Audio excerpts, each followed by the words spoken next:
గర్వహృదయుడై ఉండుట ఎంత తప్పో, గర్వహృదయుడై ఉండుట ఎంత తప్పో, గౌరవహీనమైన బతుకు బతకడం కూడా అంతే తప్పు. అర్థమైందా? ఒకసారి నా స్నేహితుడు నాతో అన్నాడు, నా బాల్యం నుంచి అనేక సంవత్సరాలు నాతో స్నేహం చేసినవాడు, అరే ఒరే అని పిలుచుకున్నాం చిన్న ప్రాయం నుంచి, అరే ఒరే అరే ఒరే అని. ఒకసారి నేను సేవలోకి వచ్చిన తర్వాత ఒక ఫ్రెండ్ని ఎరా బాగున్నావా అన్న. నేను ఒకసారి ఎరా బాగున్నావు అంటే వాడు 10 సార్లు అరే అంటాం మొదలుపెట్టాడు. నాకు ఓకే, నేను వాడిని అరే అన్నాను, వాడు నన్ను అరే అన్నాడు. కానీ నా పక్కన ఉన్నోళ్ళు మేమిద్దరం మాట్లాడుకోవటం విని అయిపోయిన తర్వాత నా దగ్గరకు వచ్చి అంటారు, అతను ఏంటన్నా అరే ఒరే అంటున్నాడు నిన్ను అన్న. బాబు, నా ఫ్రెండ్ వాడు, నా చిన్న ప్రాయం నుంచి వాడు నాతో స్నేహితుడు, వాడు నేను కలిసి చదువుకున్నాము, ఆడుకున్నాము మేము, వాడు నాకు చాలా క్లోజ్ ఫ్రెండ్, వాడు నన్ను అరేనే అంటాడు. అంటే ఏమోనన్నా, అప్పుడు ఏదో చిన్నప్పుడు అంటే అన్నారు, లేకపోతే అదే మీరు ఏదో లోకంలో ఉన్నప్పుడు మిమ్మల్ని అరే ఒరే అంటే ఏదో అనుకున్నారు మీ ఫ్రెండ్స్, ఇప్పుడు అతను నిన్ను అరే అంటే మాకు ఎందుకో బాధ కలుగుతుందన్నా అన్నారు. పాయింట్ అర్థం చేసుకోండి. ఆ తర్వాత మళ్ళీ అతను నేను ఎదురుపడ్డప్పుడు ఇక నేను వాడిని అరే అనలేదు, పేరు పెట్టి పిలిచా. నేను ఎప్పుడైతే పేరు పెట్టి పిలిచానో వాడు నన్ను అరే అంటానికి సంకోచించడం మొదలుపెట్టాడు. అంటే ఎక్కడ ఉంది పాయింట్? అవతల వాడిని నేను ముందే అరే అని తృణీకరించినప్పుడు వాడు 10 సార్లు తృణీకరించాడు. నేను గౌరవనీయంగా వాడు నన్ను అంత గౌరవనీయంగా పేరు పెట్టి పిలిచినప్పుడు నేను అరే అని ఎలా అనేది అని వాడు సైతం మాట్లాడటానికి చాలా ఇబ్బంది పడ్డాడు. దొరిలో వచ్చే అరే అనే పదాన్ని అణుచుకోలేక చివరికి నా గణపట్టమే మానేశాడు. చివరికి బాగున్నావా అంటాం జంపు. ఏమో ఏదన్నా మాట్లాడితే వీడిని ఎక్కడ అరే అనాల్సి వచ్చిందో అని చివరికి బయటపడి చెప్పాడు కూడా విడిగా. నీతో మాట్లాడాలంటే కొంచెం టెన్షన్గా ఉంది నాకు, ఎక్కడ అరే అనే పదం వాడతాను అని. నీ చుట్టేమో కొంతమంది ఉంటా ఉన్నారు, నువ్వేమో నన్ను గౌరవంగా పిలుస్తున్నావు, నిన్ను నేను గౌరవంగా పిలవాల్సి వస్తుంది, అలా ఈ ఫ్లోలో ఎప్పుడన్నా ఆ పదం వస్తుందేమని భయం పడుతుంది, అందుకే నీకు దొరకకుండా పారిపోతున్నాను. సరే వాడు పారిపోని ఉన్నాయి, నాకు అనవసరం. నేనైతే అవతలి వాడు నన్ను తృణీకరించడానికి వీలుండేటట్టు నడుచుకోకూడదని డిసైడ్ అయ్యా. అది గర్వం కాదు, గౌరవనీయంగా ఉండటం. అవతల వాడిని మనం గౌరవించినప్పుడు వాడు మనల్ని చచ్చినట్టు గౌరవించాల్సిందే. మనం గౌరవించినా అవతలి వాడు గౌరవించకపోతే ఆ చుట్టుపక్కల ఉన్న వాళ్ళు ఆడనే తిడతారు, అవతల మనిషి ఎంత సంస్కారంగా మాట్లాడుతున్నాడు, నువ్వెంత చెత్తగా మాట్లాడుతున్నా, ఏంది నీవేవో అంటారు. దేవునికి స్తోత్రం. అట్లాగా యవనమును బట్టి, ప్రవర్తనను బట్టి, తొందరపాట్లను బట్టి ఎవడు కూడా మనల్ని తృణీకరించకుండా మనం అవతలి వాడిని ముందు జాగ్రత్తగా డీల్ చేయాలి. దేవా, నీ పనివారిని పంపు. కోత విస్తారంగా ఉంది, పనివారు కొద్దిమంది ఉన్నారు. పంట తెల్లబారి ఉంది, కోతకు పనివారిని పంపుమని యజమానుని వేడుకొనుడి అని యేసయ్య చెప్పాడు. ఇప్పుడు మీకు ఒక ధర్మ సందేహం రావచ్చు, పనివారికి ఏం తక్కువ ఉంది నాయన? చాలామంది పాస్టర్స్ లేచారు కదా, చాలా ప్రాంతాల్లో సంఘాలు కట్టారు, సేవలు జరుగుతున్నాయి కదా, మళ్ళీ ఇంకా పనివారిని పంపమని ప్రార్థన ఎందుకు?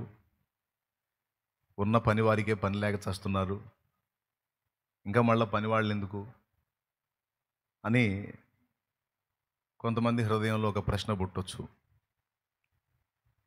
అయితే పనివారు లేచారు, అయితే లేచిన పనివారు ఏ విధంగా ఉన్నారో కొన్ని మాటలు పంచుకుంటాను మీతో. అది నేనైనా మరెవరైనా, దేవుని పనివారు ఇప్పుడు అవసరమై ఉన్నారు. దేవుని స్వచ్ఛమైన పనివారు, దేవుని యథార్థమైన పనివారు, దేవుని నీతిని ఎరిగిన పనివారు, నిజముగా ఆత్మల భారము కలిగిన పనివారు, నిజంగా దేవుని పట్ల, ఆయన సంఘం పట్ల చిత్తశుద్ధి కలిగిన పనివారు లేపబడాలి. అందుకోసం మనం ప్రార్థన చేయాలి. చాలా చోట్ల సేవకులు ఉన్నారు, సంఘాలు ఉన్నాయి కదా, దానికోసం అత్యవసరంగా మనం ఇప్పుడు ప్రార్థన చేయాల్సిన ఆవశ్యకత ఏముంది అని ఇప్పుడు మన హృదయంలో, నా హృదయంలో ఒక భారం దేవుడు పెట్టాడు. అది మీతో పంచుకున్నప్పుడు ఆ భారం మీకు కూడా కలుగుతుంది. సంఘాలు కట్టిన సేవకులు, సేవ చేస్తున్న సేవకులు ఆయా ప్రాంతాలలో ఎలా ఉన్నారో, ఏం జరుగుతుందో మీ అందరికీ తెలుసు. చాలా వరకు కొంతమంది సేవకుల ప్రవర్తన, కొంతమంది వ్యవహార శైలి చూసి నాకు చాలా ఆశ్చర్యం కలుగుతుంది. అంటే సేవకులను నిందించడం కాదు, పరాక్రమం కలిగిన సైనికులే నా సహోదరులు, కానీ అపవాది చేతిలో ఏ విధంగా వాడి వలలకు చిక్కారో, వాడి గాలాలకు బలయ్యారో అది కళ్ళారా చూసి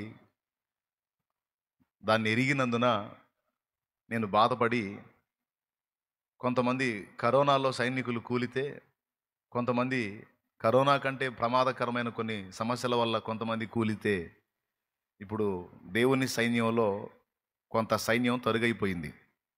ఇప్పుడు మళ్ళా సైన్యం అవసరమై ఉంది. సైన్యములకు అధిపత్యకు యెహోవా సైన్యాలకు తక్కువ కాకూడదు. ఆ సైన్యం అంతకంతకు రెట్టింపవాలి. దేవుని రాజ్యము పట్టబడాలి, కట్టబడాలి. Praise the Lord. బలవంతులు లేపబడాలి. దేవుని రాజ్యము బలాత్కారుల చేత పట్టబడుతుంది అన్న వాక్యం ప్రకారం దేవుని రాజ్యాన్ని బలవంతంగా కట్టేటువంటి బలాత్కారులు దేవుని సంఘంలో లేవాలి. దానికోసం నేను ప్రార్థన చేస్తున్నాను, పరిచర్యను దానికోసం విస్తరింపజేస్తున్నాను. మీకు కూడా అదే భారాన్ని కలిగి ఉండమని బోధిస్తున్నాను.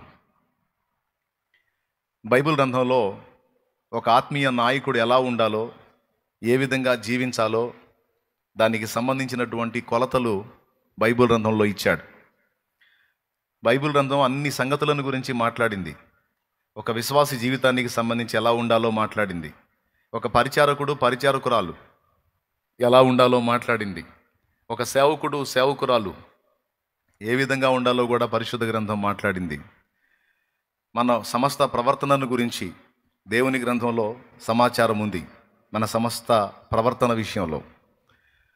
అయితే దేవుడు తన గ్రంథంలో చూపించిన ప్రమాణాలకు రీచ్ అయ్యే విధంగా కొంతమంది పరిచర్య చేస్తే, ఆ ప్రమాణాలకు సంబంధం లేకుండా కొంతమంది తమ పరిచర్యను జరిగిస్తూ ఉన్నారు. దేవుని రాజ్యము మాటలతో కాదు, శక్తితో ఉంది. అయితే శక్తిహీనమైన పరిచర్య చేసి కనీసం పట్టుమని 10 ఆత్మలను కనీసం సంవత్సరానికి ప్రభావితం చేయలేని స్థితిలో కొన్ని సంఘాలు ఉన్నాయంటే అది చాలా బాధాకరమైన విషయం. సంవత్సరానికి పట్టుమని 10 ఆత్మలను ప్రభావితం చేయలేని స్థితిలో కొన్ని సంఘాలు ఉన్నాయంటే అది బాధాకరమైన విషయం. బైబిల్ గ్రంథంలో తిమోతికి రాసినటువంటి పత్రిక మీరు చూడగలిగితే అక్కడ నాయకులకు సంబంధించి, పరిచారకులకు సంబంధించి కొన్ని కొలతలు ఇచ్చాడు. బైబిల్ గ్రంథం ఉన్నోళ్ళు తీసి చూడండి, లేకపోతే లేనోళ్ళు పక్క వాళ్ళ బైబిల్ అన్నా చూడండి దయచేసి. తిమోతికి రాసిన మొదటి పత్రిక 3వ అధ్యాయము 1వ వచనం నుంచి చదివితే అధ్యక్షుని యొక్క కొలతలు అక్కడ రాశాడు. చూడు. ఎవడైనను అధ్యక్ష పదవిని ఆశించిన ఎడల అట్టివాడు దొడ్డ పనిని అపేక్షించుచున్నాడన్న మాట నమ్మదగినది. అదండి, అట్టివాడు పెద్ద పనిని అపేక్షించుచున్నాడన్న మాట నమ్మదగినది. అధ్యక్షుడకు వాడు నిందారహితుడును. అధ్యక్షుడు ఎలా ఉండాలి అంటే నిందారహితుడై ఉండాలి. ఏకపత్ని పురుషుడు, ఒక్కతే భార్యను కలిగి ఉండాలి. మితానుభవుడును, కనీసపు అనుభవం కలిగి ఉండాలి.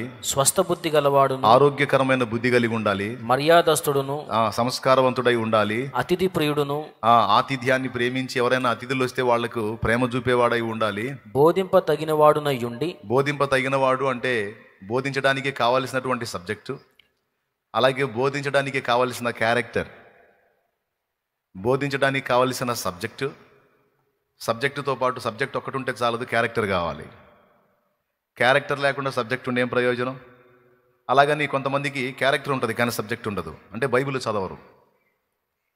కొంతమందికి క్యారెక్టర్ ఉంటుంది, సబ్జెక్ట్ ఉండదు. కొంతమందికి సబ్జెక్ట్ ఉంటుంది, క్యారెక్టర్ ఉండదు. రెండు తప్పే, రెండు ఉండాలి. బోధింప తగినవాడు, క్యారెక్టర్ అండ్ సబ్జెక్ట్. అలాగే బోధించవలసిన విధంగా బోధించడానికి అనుభవం గడించిన వాడై ఉండాలి. మద్యపానీయు కొట్టువాడును కాక, ఎదుటి వాళ్ళని తొందరపడి చెయ్యెత్తి కొట్టడమో నోరెత్తి దూషించటమో చేయకూడని వాడై ఉండాలి. ఎవరు? సేవకుడు అండ్ సేవకురాలు కూడా. సేవకుడు, సేవకురాలు తొందరపడి ఎదుటి వాళ్ళని చేయి చేసుకునేవాళ్ళుగా కానీ, నోరు తెరిచి దుర్భాషలు ఆడేవాళ్ళుగా కానీ ఉండకూడదు. అలాగే మద్యపాని, అప్పటి కాలంలో కొంతమంది త్రాగుడు, ఇప్పుడు కూడా కొంతమంది ఉన్నారు రహస్యముగా అలాంటి జీవితంలో జీవించేటువంటి పరిస్థితుల్లో కొంతమంది జీవితాలు ఉన్నాయి. మద్యపానియు కొట్టువాడును కాక, సాత్వికుడును, జగడమాడని వాడును. సాత్వికుడును అంటే సౌమ్యుడు అంటారండి. సౌమ్యుడు అంటారు. సాత్వికానికి మరొక అర్థం సౌమ్యత. అంటే మృదువుగా ఉండేటువంటి వ్యక్తిత్వం కలిగిన వాడై ఉండాలి. సాత్వికుడును, జగడ మాడని వాడును, ధనాపేక్షల లేనివాడునై, డబ్బు పిచ్చోడు కానివాడై, సంపూర్ణ మాన్యత కలిగి. మాన్యత అంటే గౌరవనీయత, సంపూర్ణ గౌరవనీయమైనటువంటి క్యారెక్టర్ కలిగి, జీవితం కలిగి, తన పిల్లల్ని స్వాధీనపరచుకొనుచు తన ఇంటి వారిని బాగుగా ఏలువాడునై ఉండవలెను. ఇది ఒక సేవకుడికి, ఒక సంఘ కాపరికి, ఒక అధ్యక్షుడికి కనీసం ఉండవలసిన అర్హతలు ఎన్ని రకాలు వచ్చినాయో చెప్పగలరా? ఎన్ని విషయాలు బ్యాలెన్స్ చేసుకోవాలని దేవుడు సెలవిచ్చాడో చెప్పగలరా? తన గ్రంథంలో 1 నిందారహితుడు, 2 ఏకపత్ని పురుషుడు, 3 కనీసపు అనుభవం కలిగిన వాడు, 4వది స్వస్థబుద్ధి, 5వది మర్యాదస్తుడు, 6వది అతిథి ప్రియత్వం, 7వది బోధింపదగిన వాడు, అంతవరకు 7. 8 సాత్వికుడు, 9 జగడమాడనివాడు, 10 ధనాపేక్ష లేనివాడు, 10 అయిపోయినాయా? 11వది సంపూర్ణ గౌరవనీయమైన జీవితాన్ని కలిగి తన పిల్లల్ని స్వాధీనపరుచుకుంటూ వాళ్ళని దేవుని భక్తిలో పెంచుతూ 13వది తన ఇంటి వారిని బాగుగా ఏలువాడై ఉండాలి. దగ్గరగా 12 నుంచి 13, 12, 14, 15 అంటే మద్యపానీయ కొట్టువాడు ఉన్నాయి కదా, అవి పెట్టలేదు నేను. అవి ఏం క్యారెక్టర్లు కాదుగా, వ్యసనాలు. అవి లేనివాడై ఉండాలి. అందుకని 13 ఫైనల్ చేశాను. మద్యపాని అంటే త్రాగుబోతుగాను లేదా వ్యసనపరుడుగాను ఉండకూడదు. తర్వాత తొందరపడి కొట్టడం కానీ దూషించడం కానీ చెయ్యని వాడై ఉండాలి. అక్కడ బ్యాలెన్స్ ఉండాలన్నమాట. ఈ కొలతలు ఒక సేవక పనికి వచ్చినటువంటి వ్యక్తికి కనీసం ఉండాలి. ఇది సేవకత్వానికి రాగోరిన వాడికి దేవుడు నియమించినటువంటి పద్ధతి. ఇవి కలిగి లేనివాడు సేవకు వస్తే స్టార్టింగ్లో ఏదో కొంచెం హడావుడైనా తర్వాత ఎక్కడ వేసిన గొంగడ అక్కడైనా అక్కడ ఆగిపోతుంది. తర్వాత అంతటితో ఆగల. తిమోతి రాసిన పత్రికలోనే పక్క అధ్యాయంలో మీరు చూస్తే 4వ అధ్యాయము 11, 12 వచనాలు చూడండి ఒకసారి. నీ యవనమును బట్టి ఎవడును నిన్ను తృణీకరింపనీయకుము. ఒకవేళ అధ్యక్షుడు కొంచెం వృద్ధుడు గాక యవన ప్రాయంలో ఉన్నట్టయితే ఈ యవన చేష్టలన్నీ కొన్ని జిలాకు చేష్టలు ఉంటాయి. నా భాషలో చెప్పాలంటే కొంటె చేష్టలు. యవనస్తులకు సహజంగానే కొంచెం కొంటెతనం ఉంటుంది. ఈ కొంటెతనాన్ని అణుచుకోలేరు కొంతమంది. సేవకత్వానికి వచ్చిన తర్వాత కూడా వాళ్ళ కొంటె వేషాలు, వాళ్ళ వస్త్రాల ద్వారా కానీ, వాళ్ళ తల జుట్టు విధానం ద్వారా కానీ, వాళ్ళ ముఖం మీద వాళ్ళ గడ్డాల స్టైల్ కానీ, అలాగే వాళ్ళ ప్రవర్తనలో కొన్ని తొందరలు యవన ప్రాయపు కొంటెతనపు చేష్టలు కనపడతాయి. ఆ కొంటెతనపు చేష్టలు కొంతమంది తృణీకరించడానికి కారణమవుతాయి. నువ్వు చూస్తేనేమో బోధ చేస్తున్నావు, ఎదుటి వాళ్ళకి ఇలా బతకాలి, ఇలా ఉండాలని చెబుతున్నావు, మరి నీ దగ్గర కొంటెతనం పోలేదు, నువ్వు ఎట్లా అని ఎదుటివాడు నిన్ను తృణీకరించకూడదు. ఎదుటోడు నిన్ను తృణీకరించకుండా ఉండాలంటే నువ్వు ఎట్లా ఉండాలో తెలుసా? కింద చదువు. మాటలోను, ప్రవర్తనలోను, ప్రేమలోను, పవిత్రతలోను విశ్వాసులకు మాదిరిగా ఉండుము. అది మళ్ళీ కొన్ని యాడ్ అయినాయి చూడండి. ఎలా ఉండాలి బాబు నువ్వు అంటే, నువ్వు కొంటె చేష్టాలు చేస్తే నీ యవన స్థితిని బట్టి, నీ పిచ్చి చేష్టాలను బట్టి కొంతమంది నిన్ను తృణీకరించే అవకాశం ఉంటుందిరా. సేవకుడు అనేవాడు గౌరవనీయుడై ఉండాలి. గర్వహృదయుడై ఉండుట ఎంత తప్పో, గౌరవహీనమైన బతుకు బతకడం కూడా అంతే తప్పు. అర్థమైందా? ఒకసారి నా స్నేహితుడు నాతో అన్నాడు, నా బాల్యం నుంచి అనేక సంవత్సరాలు నాతో స్నేహం చేసినవాడు, అరే ఒరే అని పిలుచుకున్నాం చిన్న ప్రాయం నుంచి, అరే ఒరే అని. ఒకసారి నేను సేవలోకి వచ్చిన తర్వాత ఒక ఫ్రెండ్ని ఎరా బాగున్నావా అన్నా. నేను ఒకసారి ఎరా బాగున్నావు అంటే వాడు 10 సార్లు అరే అంటాం మొదలుపెట్టాడు. నాకు ఓకే, నేను వాడిని అరే అన్నాను, వాడు నన్ను అరే అన్నాడు. కానీ నా పక్కన ఉన్నోళ్ళు మేమిద్దరం మాట్లాడుకోవటం విని అయిపోయిన తర్వాత నా దగ్గరకు వచ్చి అంటారు, అతను ఏంటన్నా అరే ఒరే అంటున్నాడు నిన్ను అన్నా. బాబు, నా ఫ్రెండ్ వాడు, నా చిన్న ప్రాయం నుంచి వాడు నాతో స్నేహితుడు, వాడు నేను కలిసి చదువుకున్నాము, ఆడుకున్నాము మేము, వాడు నాకు చాలా క్లోజ్ ఫ్రెండ్, వాడు నన్ను అరేనే అంటాడు. అంటే ఏమోనన్నా అప్పుడు ఏదో చిన్నప్పుడు అంటే అన్నారు, లేకపోతే అదే మీరు ఏదో లోకంలో ఉన్నప్పుడు మిమ్మల్ని అరే ఒరే అంటే ఏదో అనుకున్నారు మీ ఫ్రెండ్స్, ఇప్పుడు అతను నిన్ను అరే అంటే మాకు ఎందుకో బాధ కలుగుతుందన్నా అన్నారు. పాయింట్ అర్థం చేసుకోండి. ఆ తర్వాత మళ్ళీ అతను నేను ఎదురుపడ్డప్పుడు ఇక నేను వాడిని అరే అనలేదు, పేరు పెట్టి పిలిచా. నేను ఎప్పుడైతే పేరు పెట్టి పిలిచానో వాడు నన్ను అరే అంటానికి సంకోచించడం మొదలుపెట్టాడు. అంటే ఎక్కడ ఉంది పాయింట్? అవతల వాడిని నేను ముందే అరే అని తృణీకరించినప్పుడు వాడు 10 సార్లు తృణీకరించాడు.